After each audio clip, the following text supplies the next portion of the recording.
you cool, I'm cool. You cool, I'm cool. You cool, I'm cool. We coolin' out.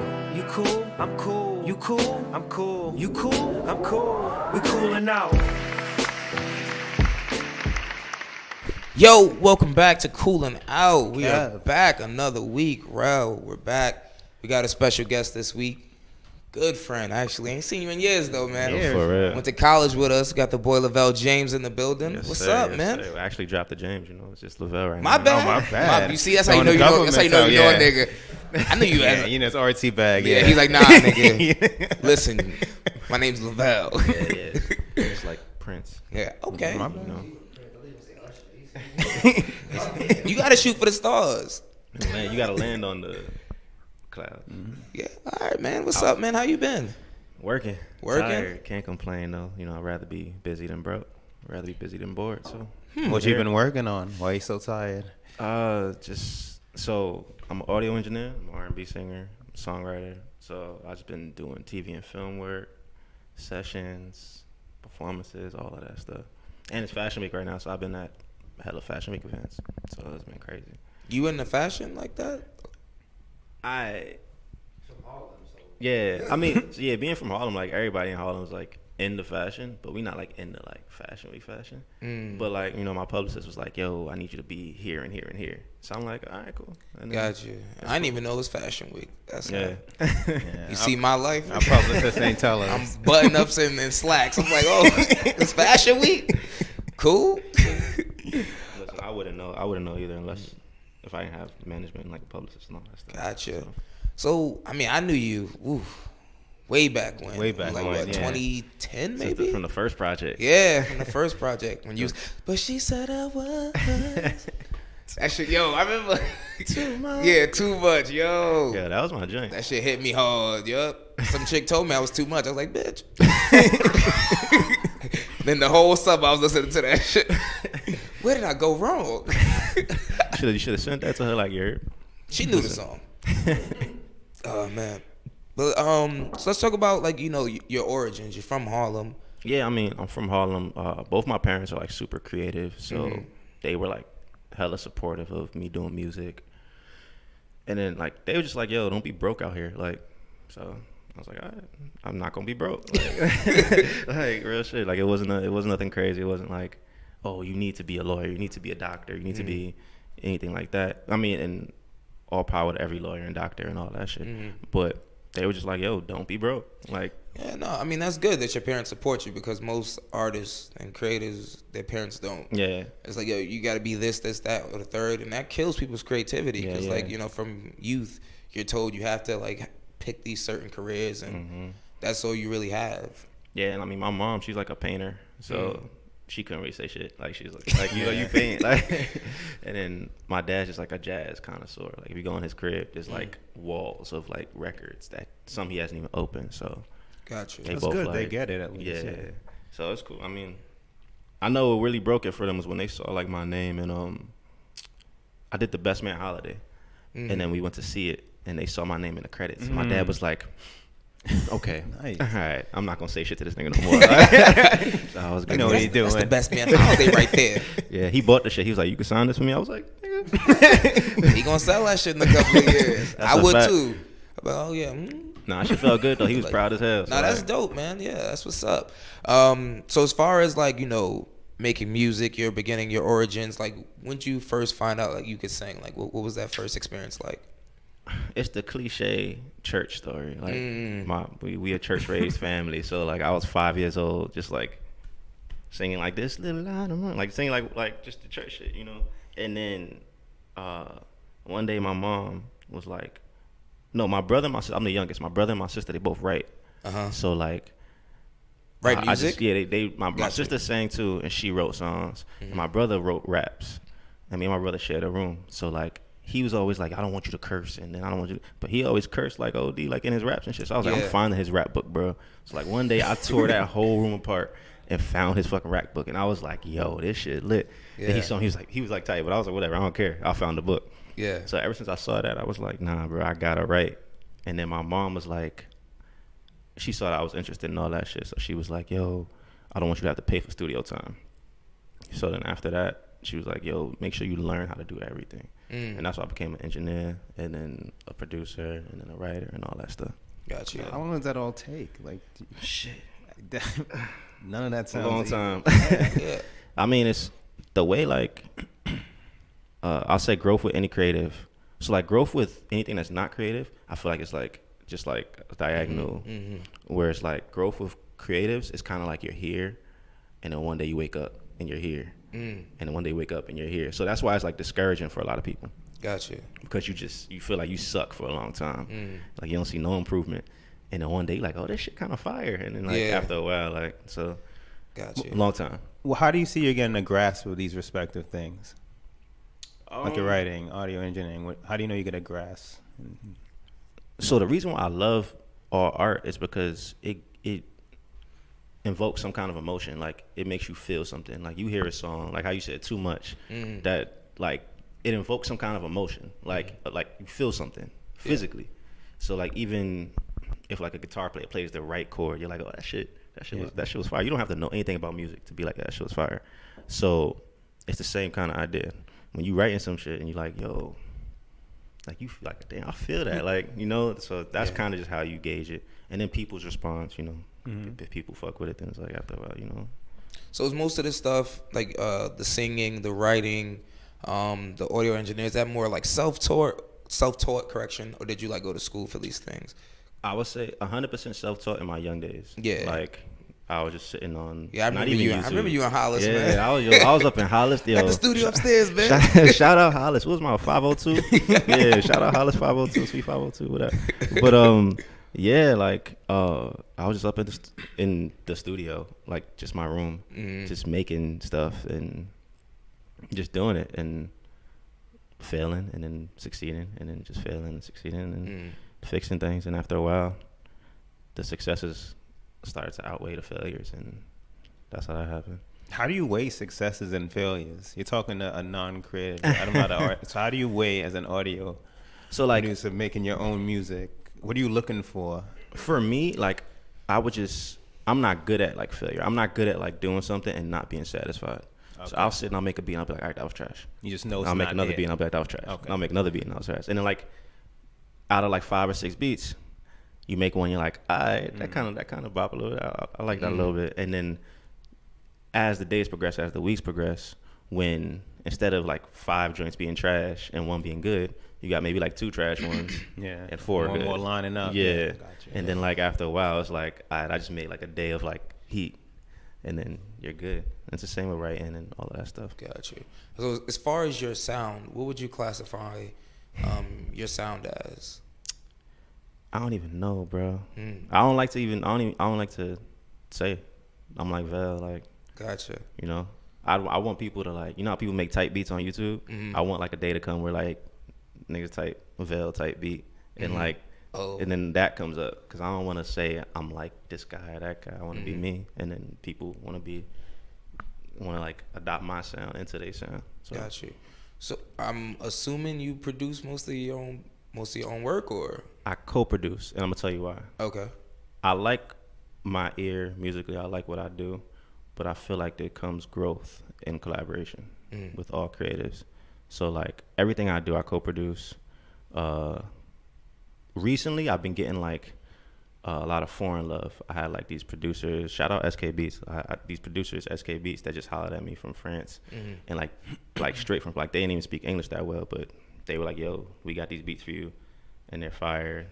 Can you do something with them?" And I was like, hell yeah. I'll do something with those joints, like. And then one of my guys, Gecko Music, he's from like Italy, or my bad, Gecko, I'm fucking it up, but he's from somewhere over there. And he sent me some stuff too, and it was fire. So I was like, yo, this is dope. Like, but I love collaborative efforts. I don't really like doing everything. I do everything myself. I engineer myself. I mix all of my stuff. I write my stuff. But when it comes to like the actual creation, I love other people being a part of it, just because it compels growth. Do you always put these pieces together in the same way? No, Like, never. So I could be in a train right now.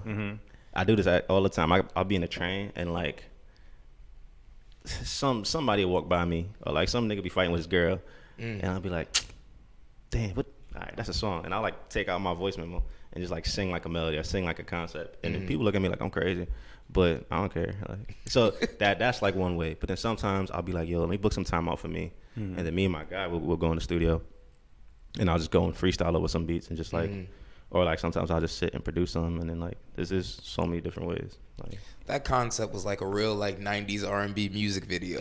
Like some nigga on the train with his girl fighting, and you just in the background singing like. Exactly. Like when you said that, the imagery was like, yeah, this nigga in the back trying to steal his girl. He don't appreciate you, but I do. Like. that's a fact. Yeah. You should take that and make a song. Listen. You can have that one. Look, I might need the feature. I might need the real feature. Okay. I'm gonna fuck that song up. I remember back in like 2011, Lovel was like, yo, you should rap. Nigga had me in my room for like a week, like trying. And you know, he was just talking about like the ebbs and flows of like a creative where like, you know, it's not like, it's more cyclical than anything. Like, you know, you just be trash for so long, and I don't got time for that. Like I was trash for like a week. I'm like, let me go study something. Like, let me get back at these books.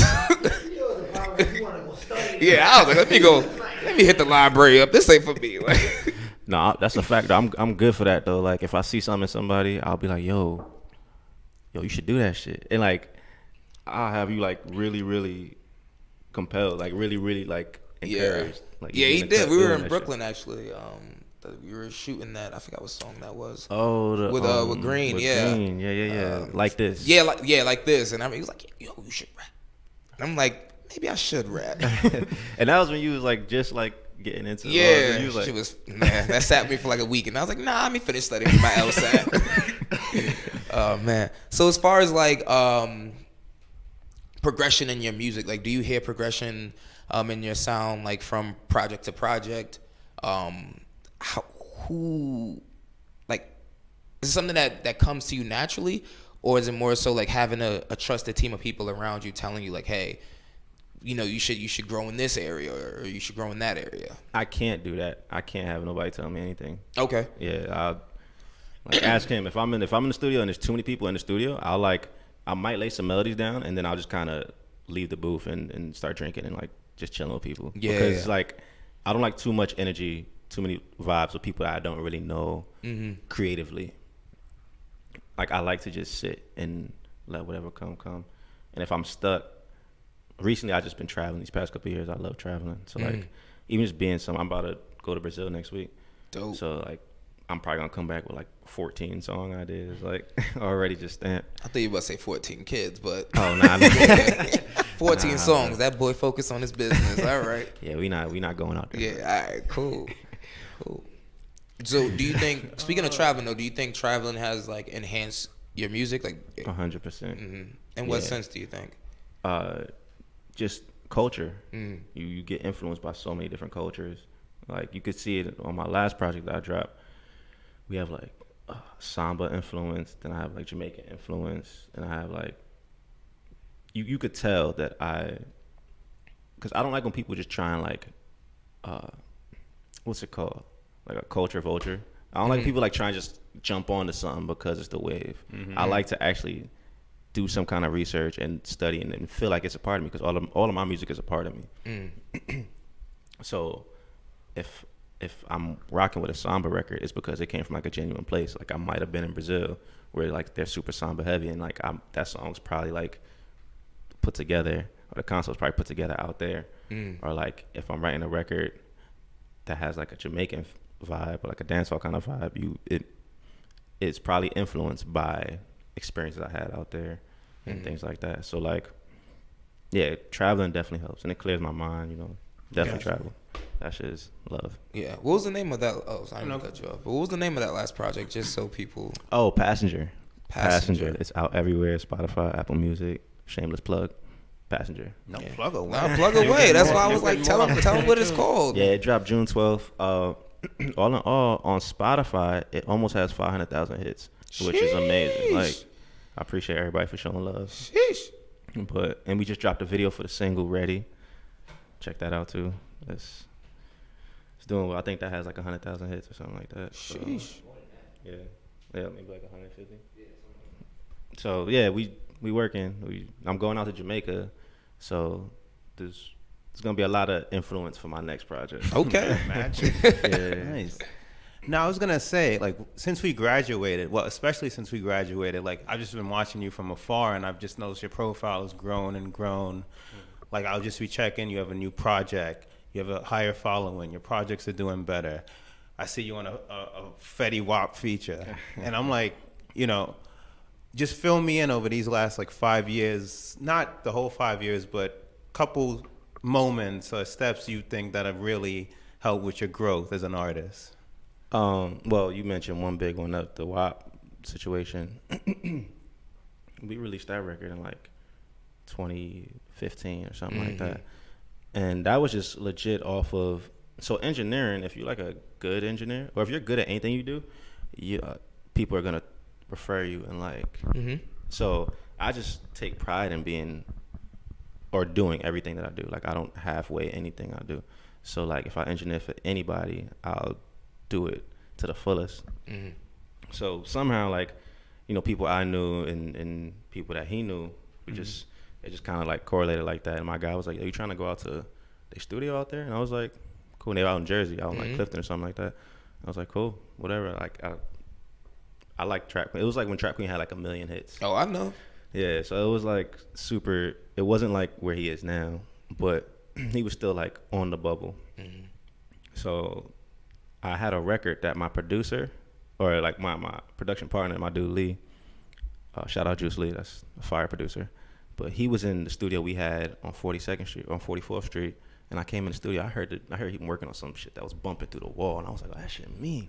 So I opened the door,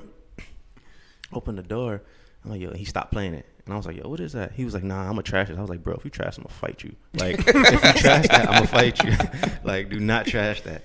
He's good for that. He'll make some fire in like 15 minutes and then be like, nah, shit whack. And I'll be like, what? Like, what are you talking about? But, so that ended up being the move. I wrote that record that night.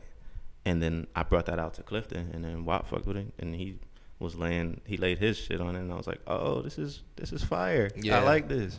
So then that's how that kind of turned out. And then he blew up. And then, I mean, a lot of people kind of just liked that record and liked my stuff. So yeah. I kind of got a chill buzz off of that. And then, I don't know, man, performing, just doing shows, it's all love, and just networking, building, all that stuff. So, what would you say out of all that stuff? Because we graduated, what, damn? 2013. Damn, we old, bro. Yeah, I'm washed. What would you say was like the first like major step, like that? Because you said like, you know, it's cyclical. What was the first step that was like, yo, I can really do this? Or like where you actually saw like people gravitating towards your music, like a real step? When we released the video for that song. Gotcha. That's when like people on World Star. Yeah. Shout out World Star. I mean, I checked. I was like, oh, that's where I first saw that. And I was like, I think that's that nigga Lovel. Yeah. And then I was like, yo, I saw like it had like a track list. It had like 100,000 views. I said, oh. I was like, yo, that's dope. Yeah, no, I mean, World Star's a fire platform. People be coming on World Star to kill niggas though. Like I was reading through comments and I was like crying. Like it was so funny. Like I was like, damn, y'all niggas is talented. Like, like that's a skill. Like I was amazed. Like it was. Yeah, I ain't gonna lie. I was reading the comments. Some nigga did call you like a slim Barry White or some shit. Bro. And I was like, damn. So I heard like a gay Jeremiah. I heard some of the wildest, bro, and I was just like, oh, I had to salute you, bro. That was funny because I was laughing at myself, like, but I mean, you gonna get both of those. You gonna get all kinds of reactions to everything. Yeah, I ain't gonna lie. People on the internet be funny as fuck. Yeah, like trolls. I'm like, yo, y'all niggas are creative. Like, if only I could get paid for this. Like, but yeah, no, the World Star thing was big. And then that just like had people reaching out. I had like labels reaching out and stuff like that. So, but realistically, the first thing that I noticed was the Best Man thing. Like, and before that, like I was working at a TV and film house, and that's how I got to the Best Man situation.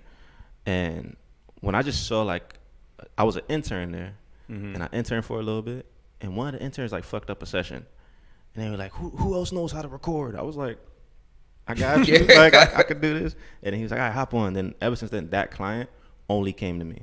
Gotcha. So then I caught a check like a month later, and graduating college, like we were seeing like no money. Yeah. So Any like, check I was a couldn't afford blessing, haircuts. Like I mean, I look like I can't afford haircuts now, but That's the style, below. yeah. But no, I still got the line under this. Don't worry. You good? But yeah, like I saw a check off of that, and I was still a senior in college. It was still like right before we graduated, and I was like, oh, like this is like not a little bit of money. Like, I was like, all right.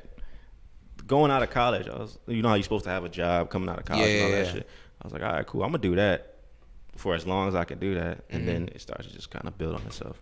So I wasn't even doing artistry then. I was just doing music behind the scenes to like make money and network and connect and all that. And that like was the foundation for my artistry now. So Gotcha. yeah. So as far as like, if you had to pick one person that's been instrumental to you, who would you choose? In entertainment or like in life? In life, like as far as like, 'cause I mean I know that like everything ain't up and up. I mean we're talking about all your accomplishments. Everything is now an up and up. It's never is for anyone. So who would be like the person that you look towards and makes you keep striving and makes you keep pushing forward? I got a couple. The name a couple, yeah. My big brother. That nigga's been on me since I was little. Like I would make records in the house. Well, like I said, we shared a room, so I'll make records in the house, and I'd be so happy with the record, and then I'd be like, "Yo, listen to this." He'd be like, "Yo, you need to sing better," and I'm like, "Damn, like cool, like." But then recently he came to one of my shows, or I think he saw a video of one of my shows, and he was like, "Yo, bro, your vocals is on point." And hearing that from him, coming from like, "Nigga, you suck," was like amazing. So like he's always pushed me, and I'll still like come to him when like I'm in like not a bind, but when I'm like in a mental bind, where I'm like, I need to do this. What should I do? Even though he doesn't have music experience, he just has like wisdom, and he'll just always bless. And then like my mom, she's always been like instrumental. But I feel like that's everybody's mom, you know. But most of us, yeah. Yeah, my mom was like really, yeah. I could be at like, I could do a show at a strip club and she'd be like, "Yo, you want me to come?" I'm like, "Mom, no, you could sit this one out, Mom. You don't want no ass clapping near you." Like, like, "You good, miss? You want to dance?" She'll be like, "You want some water?"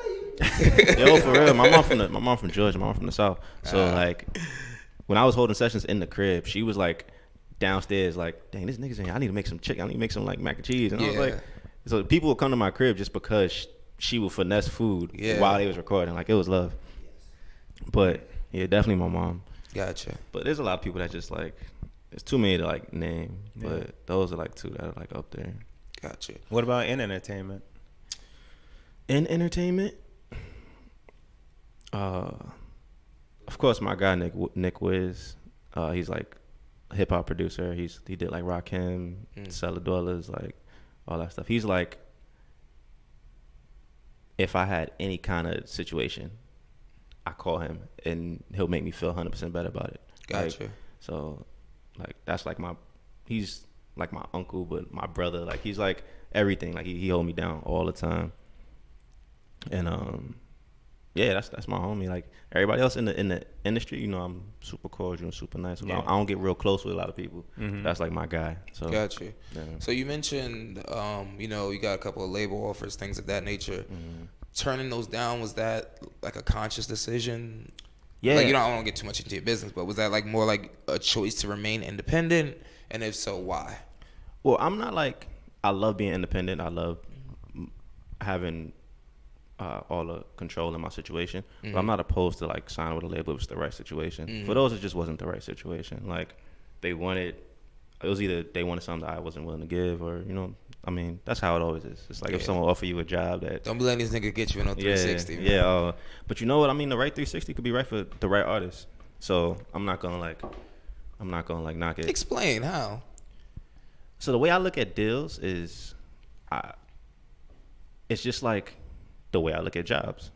So like, you wouldn't take a job that just didn't make sense for your life, but if it made sense for your life at the time, you take it, you know? Now, I'm not saying like sign your life away, because that's what a lot of people do. Like, make sure you have a good lawyer. But yeah, that's another thing. People downplay how big like your attorney is in this whole process. But yeah, just I would say, and I tell this to all like my clients that ask me for advice and stuff, just make sure you do as much as you can to give yourself leverage. Like, you don't want to go to a label or like sit down with a label and not have any kind of leverage. And even where I am, and I feel like I'm far from where I want to be, but I had a label meeting, and then because of the connections I had with who wanted to sign me, she was like 100% frank, 100% transparent, and she was like, listen, I have a deal for you for this amount of money right now, but you can keep doing what you're doing by yourself for the next 6 months, and I'll have a way better deal for you. And I was like, I appreciate you for that. Like, yeah, because most people wouldn't even tell you that. Yeah. At all. So that's kind of how I look at it. You know, if it makes sense for your life. And you believed it. Not that she was lying, but you know, you have a good valuation on your self-worth is basically what I'm asking. Like, yeah, I feel like, and this is the goal, I feel like I'm going to make money to feed myself, my fam, you know, pay the bills and all that stuff on my own doing music. Yeah. And I'm just going to make that grow every year, every day. So, and that's what labels are looking for. If they see, they looking for people that are doing it without them. They're not looking for someone that they got to do it for. Yeah. They're looking for someone that's doing it without them, and now they can help. So I'm 100% confident in the fact that I could do that. Yeah. That's why I had no problem just saying, oh, thank you, but it's all right. I'm good. Yeah. I mean, I think that's actually like pretty great advice, like to try to have as much leverage as possible when you walk into these situations, because most people don't have any leverage, and you know, you feel outnumbered. You're going to this like big ass record label, and you most of the time you just gas just to even beat it. You end up just signing stuff. But that's a good. How you? I don't know how many meetings, and again, please don't just share what you want. But how has it changed since your first meeting to now? Like, were you nervous in the first meeting? How are you now in a meeting? I was fortunate to have my guy Nick Wiz with me for those first couple meetings, so I wasn't at all. Because if you know anything about Wiz, he's like, "Nah, we good in here." Like, he'll make sure I was good. So I was like, "All right, cool. I'm chilling. Like, I'm gonna sit back and like, make sure things go how they go." But That's such an asset. yeah, for sure. You definitely need people on your side like that. But now, I mean, I'm just kind of used to it. So I actually recently haven't even really taken much meetings. I kind of just want to do, I have a plan for what I want to do. And I just want to do it. And then once I do it, then maybe I'll kind of court some meetings and see what happens, you know? Gotcha. Speaking to that, just speak a little bit towards the importance of having a good team around you. Super important. This is like my bro. Like, I've known him for, like 15 years. And since freshman year of high school. Well, speak to him. Like, I mean, like, tell people who he is. Oh yeah, shout out my bro Kenny Black. He actually has a podcast too, the Black Room Podcast. Like I said, he's like on the squad management, all of that stuff. He kind of just anything I need because I've been self-managed for so long, but anything it's been like overwhelming. So anything that I need, I'll be like, yo, Black, can you do this for me? Can you holler at this person for me? Can you do that? And on top of that, he's like a dope artist, a dope rapper, writer, all that stuff, producer, engineer. So you niggas is talented. Man. That's how we actually like connected. It was like, Got oh, you. you say I rap, and then we just kind of ran from there. Got you. Yeah, that's exactly how it happened. In high school, we were just like, oh, we both do music. Let's be cool. And then we ended up I'm like the godfather of his daughter now. So like, that's like the type of team I like to have around me, like him, or like I said, my guy Wiz, like people that I know. If there was no business involved, that's just my guy. Yeah. So then you know that there's no shadiness, because there's no shadiness in our relationship outside of music, outside of business. So that's kind of just how, and I keep it real small. Not so many people know about the moves I make or anything I do, and I feel like that's just how you should be in life. Yeah, let some people in. What's the? Sorry. Go ahead. No, go ahead. I was just wondering, what's the process of filling out the rest of your team? Like you mentioned a publicist before, and what are you looking for? I mean, that's another thing that you kind of just take step by step. So like I'm big on like making every day bigger than yesterday. So for me, like I was like, oh, you know, I've been on this blog and this blog and this blog already. So now what do I need to do to make my next progression? Then like shows, and we did like a New York stretch, and like, or just like an East Coast stretch of shows. And it's like, all right, now what? So it's like you kind of like gauge it based on all of that kind of stuff. So I ended up meeting my publicist through my guy Wiz, and you know, she was like, yo, I could do this and that for you. And I was like, all right, that makes sense for what I want to do next. So then that's how. And then it's funny because right before I met her, I met some other publicists who was kind of talking crazy. I don't want to say nothing crazy about nobody, but she was kind of just talking like, she was saying what she could do and like provide, and it just didn't sound like it made sense for what I wanted. So I was like, all right, thank you, but have a nice day. Yeah. Like, How important is your gut? How important is your gut in any decision that 100%. you make? Yeah. Like, if I don't, I'm big on energy. So like, if I catch like a weird vibe from you, if I catch a weird energy or anything like that, I'm off it. I'll just be super, super quiet, and that's how you know. Like, I just if I fuck with you, if I don't fuck with you. Yeah. Not that like me fucking with you is like anything, but if I'm real quiet around you, then like I'm either like trying to feel out your energy or just I'm already off it. So like I trust my gut in all these situations, just because that's energy that the people putting off, and that don't like dissipate. Like energy just morphs. So if someone put negative energy out, it's just like sitting in that environment. So if I receive that, that means someone in the situation was putting that shit out there. So like I'm real big on that. Got you. Any upcoming projects you're working on? New music? Well, so Passenger just dropped. We just pushing that right now. Okay. Everybody get that. Stream that. Passenger is the second of a 3-project trilogy. Okay. So I released Backseat Memories. I don't know if y'all heard that. Backseat Memories came out in 2015, right after I dropped the Fetty Wap record. And that was like, the concept of that at first was like I said, we had a studio on 44th Street. And I was like, we were making songs at nighttime. And I was like, damn, I got to hop in this Uber and go home. So like I was finishing the records in the backseat of these cars. Like I was finishing the records in the backseat of these Ubers. So that's when I was like, oh, Backseat Memories. Because, and then like we'd be drinking and stuff. So a lot of times you don't forget or you don't remember like the night. But I was like, yo, but the record I remember. Yeah. Like it's there. So that's where the concept initially came from. And then like I kind of like played it to like, or thought about it and thought about where I was in my career. And like I thought about like a car and how like when you in the backseat of a whip, whether you intoxicated or you just not the driver. Can't imagine, go ahead. But like you in the back of a whip, you can't really control what's going on. Like so you just like you just there for the ride.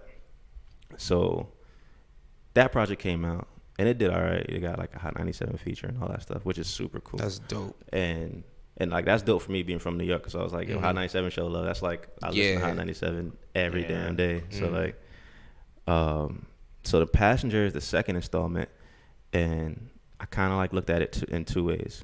In between, since 2015 and 2018, I traveled hella because I was like, I wanted to experience the world so big. I wanted to see the world, so I wanted to experience. Like my production partner Lee, he's like, he loves the Brazilian culture.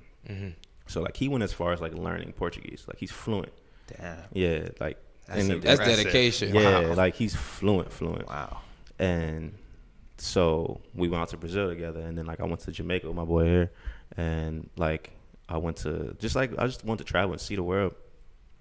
So in between then and now, Passenger is kind of just like me being a passenger on these trips, kind of like seeing the road and seeing how life is in other places and embracing other cultures. And then I also looked at it with the car like analogy, and now like I'm in the passenger seat, and I relate that to my career, where it's like I get it a little bit more. Like I'm not like in the back seat no more. Yeah. Like if the nigga's driving and he's like steering off the road, I could grab it. You know what I'm saying? I could help out a little bit, or like I could fuck with the aux a little bit now. I could, so like I now I'm like trying to like gauge it based on where I am in my career. So the third one that's coming out is called Drive, and that's where I ultimately want to be in the driver's seat, and where I want to be career wise. Gotcha. So right now I'm writing that. I've been honestly writing that before now, but I'm writing that, and like I said, I'm traveling a little more to get some more influence and just see what comes. Yeah. That's So- dope, man. So as far as like your writing process, you said you don't like having too many people in the studio with you. So do you like write alone, and then when do you like allow people to actually hear your stuff? So it's not like allowing people. Like I don't care, but like sometimes I'll have a concept. Like I said, I'll have a concept randomly, and I have like 5,000 voice memos on my phone that I gotta go through. But like I'll just be in the studio just kicking it, like, and just have an idea and just work on it. I just don't have like them party sessions. I don't have like if there's like 10 people in the studio, then it's like, all right, cool, we can just mac and just kick it and chill. Yeah. And I might like still go and work on something, but like I like to like really be focused. I like to even when I'm drinking and shit, I like to just be drinking and still just be like, all right, let me do good that. ideas. Yeah. Cause you like if you watch me in the studio, I'm kind of like I got blinders on. So like I have to really like just be like in tune with the song. So like I'll be hearing it and niggas be doing some shit in the corner, and I'll just be like, all right, cool, I'm gonna go. And then like, you know what I'm saying? So like I'll block out everything that's going on and just like work on it. So I honestly don't even know if I answered your question, but I think I understand. Yeah. It's funny because it's really like Jay-Z, like he don't necessarily write it. He won't necessarily write, but it'll be like you said he was thinking, and it'll go on the move, and like then he'll say something, and you're like, when did you think of that? You know, Gotcha. Yeah. He was all drinking, and like, all right, you just heard, like he'll hear the beat for like the first 10 seconds, and like, all right, I got something for that. And I'm like, what? And then it'll be dope. It won't even be like bubble gum or like it'll actually be pretty dope. And I'm like, that's dope. Gotcha. yeah, I don't like writing stuff down no more. The TV and film world kind of helped me not do that anymore, because like we would get like Coca-Cola would send us an email in the morning, and they'd be like, all right, so we need this song to be like this, this, and this, and it'll be like 3 like top 100 Billboard songs, and then it'd be like 10 in the morning or maybe like 9 in the morning, and they're like, all right, we need it written, recorded, produced, mixed, and sent out by noon. And we're like, Oh shit. what? Like, so then that's like, all right, cool, everybody. And I like that place because it worked like a machine. So like the producers will work, then they shoot it over to us, then we like write and lay some down, and then we shoot it to the mix engineer. So like it worked. It worked out well. So are these like jingles? Because I'm picturing like Jamie Foxx show. It was similar to that, but it wasn't jingles. Like it was like An actual you working track. on like you working on music. Like Gotcha, you're not, gotcha. yeah. Because there's jingle houses too. I didn't necessarily want to do that because I feel like that boxes your creative, like your creative vision. It boxes that all the way. But with this, it was cool because it was like a full studio where like we worked with hella artists too, and we did a lot of stuff. But that made you like write songs real fast. Like Gotcha. I wrote full songs in like 15 minutes, 15-20 minutes, and laid it down, got it out. Yeah, I mean, damn, that sounds like a challenge. Like, Yeah. I mean, but I mean, I'm sure that like helped you grow as an artist, because like you're like under. Rest. You broke your damn neck. But yeah, some chick will bite. But You can't be doing that with the dreads no more. it was obvious and shit. I was like, you good? Nigga felt the wind. But nah, I'm like working under those like strict time pressures. I'm sure like it was like a challenge, and like you challenged yourself, and Yeah, because you don't know you could do something until you yeah, do yeah, it. yeah. And so someone pushed you to that point. Yeah. Like it's even like in the gym, you know, like you look at these heavy ass weights, like damn, I can't lift that. Then you go and like you try and you're like, oh shit, this ain't that bad. Like it's still bad, but it ain't that bad. So it's the same kind of idea. Got you. So right now, we focus on Passenger. You have like any upcoming shows or anything like that, or working on like any new videos for Passenger? I got a video coming out soon. I'm shooting it in October. Okay. I'm really excited. I'm shooting it out of the country, and that's all I'm gonna say. But Okay. it's gonna be like more of a story, and I'm excited to shoot it just because I ultimately want to get into like the film world. Like I feel like I have an okay eye when it comes to like visual stuff, and I've just been doing research and just trying to learn as much as I can about that in my spare time, and I'm super interested in it. So going into this video, I think it's gonna be a nice transition. Like where you direct yourself, you writing treatment. Oh, this is where- We came together with the treatment for it, and like even like I kind of want to sit on some shots and like make sure like you know what I'm saying, like I want to be a part of that, like because that's just like dope to me. Like, Yeah, I love that. Ooh. So new video coming soon, real soon, and then we gonna do some shows soon. I kind of just want to like let people hear the music and enjoy the music. I've been performing it for like the past year. So How many tracks are on it? it is 8, right? Oh. Right? 8 songs. 8 or 9. Yeah. Oh, good. That's easy to digest. Actually, wait. It's something around there. It might be 10, but I might be lying. Still, It's, that's in the range nowadays. That's it. I write a lot of songs, so like I don't even be knowing. I'm not gonna hold you. Like It's 9. it's 9. See, I said 8 and 10, so split the difference. You say, yeah, I got my degree. That's a fact. Are there any artists out that inspire you? Yes, The Weeknd, amazing. The Dream, amazing. The Dream is probably one of the most underrated writers of our generation. Like, The Dream is a problem. You know, it's funny. I used to doubt him until I watched, what was that corny ass show that was on VH1? But it was so entertaining. With him, Rick Ross, Oh, I know what you're talking about. The Deal or something like that. Yeah. I know what you're But talking when about. I actually saw like The Dream in the studio and like the way he was just critiquing other artists' work, I was like, yo, he's really talented. Yeah, like, he's this a dude is genius. Then I went back and did my research on him, and I was like, yo, he's been doing this shit for years. He I saw his produces list all of of writing that. Yeah, credits. he's behind. Like like his writing credits are extensive. So T-Pain too. T-Pain's a genius. Mm-hmm. Yeah, his vocal work is stupid. People like shunned him because of that whole. I'm happy he's getting love now, but people like kind of put him in a box because that auto tune. he can really sing though, which is wild. And if you listen to like the vocal harmonies, and if you gonna watch, I'm about to put you on right now. You about to listen to one of his records and don't listen to the lead vocal. Listen to the harmonies and all of the background vocal work. You're gonna hear him a whole different way because he's just the way he puts together his harmonies is genius, like crazy. I don't know. Drake is talented to me. I don't know if I like. Yeah. Nah, I'm not gonna take nothing away from Drake. Nah, That- I'll fuck but with you know what it is? He's also like a super talented marketer. Like he knows how to. Yeah. Nah, he's an amazing songwriter too. But he knows how to. Like the songs that go, aren't his best penned songs. So he knows how to just market songs that he knows will market well. That's true. Cause he has some records, I'm like, damn, this shit is fire. But then maybe in his mind, he's like, but nah, I can make this one go like how it need to go. So it's like, all right, cool. That makes like the Nice for What thing. That was not like his best record on, like far from his best record on that project. But he was smart the way he did it. He like put the video with all of the like prominent black women, and even like it wasn't even just black women, but just like that nigga's a genius, like as a marketer. Yeah. I mean, I ain't gonna lie, that song was fire. That song was made for women, but Yeah, 100%. Yeah. But like sonically, like it's not like to me, it wasn't like an amazing. It was a good song, but it wasn't like his best song. what would you on say that is the best project. song on that project, then? We might have to sit down and listen to that project. Not like now, but like in order for me to say that, I don't know. Double project. Yeah, it was too. He been doing that a lot lately. 25 tracks. I'm like, nigga. Yeah, Well, like I don't playlist. want to get into Drake, but you said you listen to some of his songs, some of his better penned songs. What any come to mind that he didn't push that you think are better than the singles that he did push? Oh, I mean,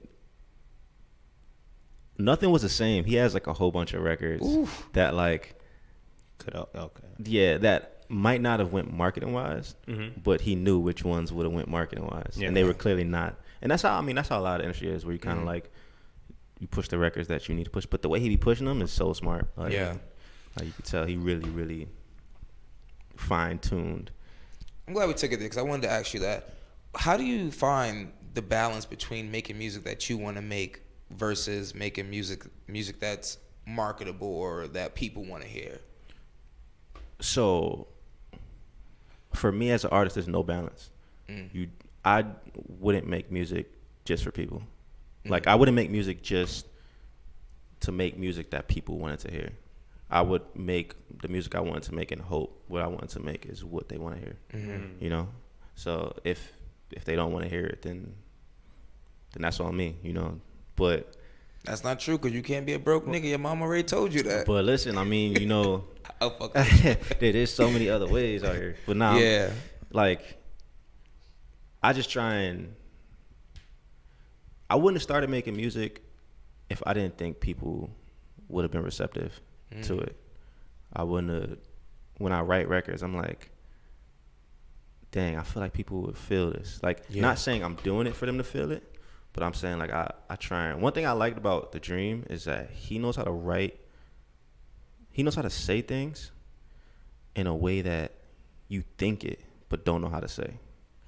So that's why I love just listening to The Dream's pen. Because, like, there'll be a line and you're like, damn, bro. Like, in your head, you like, I know I thought that shit 100 times, but I just didn't know how to put it into words. Gotcha. So, like, I feel like a lot of the stuff that I try and write in a way where it's like people will be receptive to it, because I feel like we're all relatable. Like, we all live through different things in life. And I think the balance comes from writing as being the artist, as the creator, and a fan. So like you said, like you're making music for our generation. So it's like, if I like to hear this one line repeated in a song, then you might make a song that's repeated, but it's like it was my line, like it's something I related to, and it just happens to be repeated. Gotcha. I want to hear that same repetition. So it's like a combination of being the creative and the fan, because it has to be something that I would bump in the club afterwards, even though it's my own song. So it's not biased. It's just I like it. yeah, I also feel like we're all, like, biologically, naturally just different. So thinking you have to conform is like what's wrong with society. So, like, if you just, like, people, like, and I get a lot of interviews where people say, oh, what makes you stand out as an artist? And I'm like, nothing. Like, well, actually, everything. Yeah. So it's like, it's nothing I do that makes me stand out as an artist. I just choose to be me. Because Lovel, there's only one Lovel, there's only one Rel, there's only one Black. Like, if we choose to be who we actually naturally are, then you already stand out as a person. So I just try and do that with that music. Clip up. Noted. Don't worry, I'm gonna tweet that out tonight with my quotes on it. So yeah, I mean, so it goes with the music. Like, I would never look at this and be like, oh damn, I gotta make a song like that to pop. And it's like, no, I mean, I'm gonna just do what I am, and I hope people like it. And I've just been fortunate enough that people have been liking it so far. So that's what's up. So you just make songs that are for yourself, and then as far as singles go, then that's when you decide. Yeah, well, singles is like I said with Drake, is like, he's smart with marketing. So when I'm making all the music, I'll make a whole lot, like a shit ton of music. But then when I'm like looking at all the songs together, I'm like, oh, this one might be able to knock in the club. This one might be, you know what I'm saying? Yeah. But when I'm actually making the music, I'm not thinking about all that. But afterwards, you gotta like look at it, because then at the end of the day, it's still your product. Yeah, that is actually fast. That's what's up, actually, because you can hear when people force music. Like, you can hear it immediately. Like, I mean, even sometimes people force music and it turns out to be a hit, but you still know. Like, you can see it was like manufactured. Yeah, like this really ain't you. That's what's up, man. Or it takes discipline not to use like your album favorite as your single, because you know it might not go. As that's the one area where I like having people around. Yeah, because then like I like to get like different opinions. Because there's like my favorite song, for example, my favorite song on Passenger is Heart and Lungs, and that's because it came from like a personal place. But I know damn well that's not no kind of single record. Like, it depending on how it's released or whatever, but like I feel like there's other records on it that other people would be more receptive to, but just I have a personal favorite. Like, but yeah, it's like you said, it's discipline. Gotcha. You? I would just listen to hear you talking about music. Any projects or two that you heard were released this year that really caught your ears? Yes. R.I.P. Mac Miller. His project was so fire. Swimming, bro. Yo, that man is talented, bro. Yeah. And it's sad that it took him passing for people to realize how talented he was. But shout out to Kanye for like having his hand in like A little bit of everything. Yeah, this year. a lot Like, of fire music this a little summer. bit of everything. So, just all of Kanye's collective this summer, I would say, is amazing. And shout out to Ty Dolla $ign for being like the low key like clutch nigga on every People one of sleep those on albums. that nigga. Yo, he is all over the place. Yeah, his pen is actually pretty crazy too. He can make a song for you. Like, Mm-hmm. get on the hook real quick, one little verse, you're like, oh. Mm-hmm. Yeah. And then he wrote that Chris Brown record. Deuces. He wrote I that? think he wrote. Oh, Someone wow. told me he wrote that. So Oh. don't quote me. Someone told me that. Yeah, someone told me that. So if that's true, then it just backs up the fact that his pen is stupid. Sheesh. I could be wrong though, but someone did tell me that recently. But yeah, Ty Dolla $ign is fire. The perfect time for me. Like I had a breakup and then that joint came out. Yo, yeah, Deuces was. Yo, Chris Brown had everyone fucking. Yeah. I went to a Chris Brown concert. I went to the Barclays concert, and he's like super talented. He's super talented. I wasn't like a big Chris Brown fan. Not like I did not like him, but I just wasn't like all the way into it the way people were like, oh. Yeah. Like Nah, when people I say he's the was. next Michael Jackson, I'll be like, oh, I don't know, y'all kind of tripping. Like, cause I'm a big Michael Jackson fan. But then I went to this concert. I was like, all right, this He's dude's actually really kinda fire. talented. I remember like being younger, growing up, and being like, nah, I listen to that nigga music, and then going home with the CD player, like, like, yo, this shit go in.